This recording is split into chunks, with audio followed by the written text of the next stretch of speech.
आज ना मी छान अशी शिल्लक राहिलेली इडलीपासून छान अशी रेसिपी बनवणार आहे।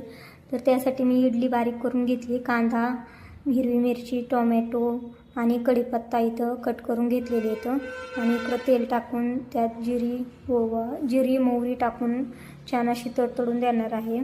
खूप छान चव लागते याची। आणि नंतर त्यात कांदा टोमॅटो चिरलेला आहे ते सगळं टाकून घेतलं। नंतर 1 चमचा हिंग टाकला, अर्धा चमचा, नंतर 1 चमचा हळद, लाल तिखट, सगळे घरात आपले जे मसाले असतात ना ते सगळे मसाले आपण टाकून घ्यायचे आणि नंतर सगळं मिक्स करून छान असं मऊ होईपर्यंत परतून घ्यायचं। नंतर माझ्याकडे ना पुदिना पावडर होती, ती पुदिना पावडर मी त्यात टाकली आणि हे कट केलेली इडली त्यात टाकून घेतली आणि सगळं व्यवस्थित मिक्स होईपर्यंत हलवून घ्यायचं आणि सगळं मिक्स झालं पाहिजे। जे पांढरं आहे ते पिवळं आणि छान अशी मऊ होईपर्यंत इडली परतून घ्यायची। ही छान अशी मऊ झालेली आहे आपली इडली आणि नंतर ताटामध्ये काढून आहे ना खायला घेतली।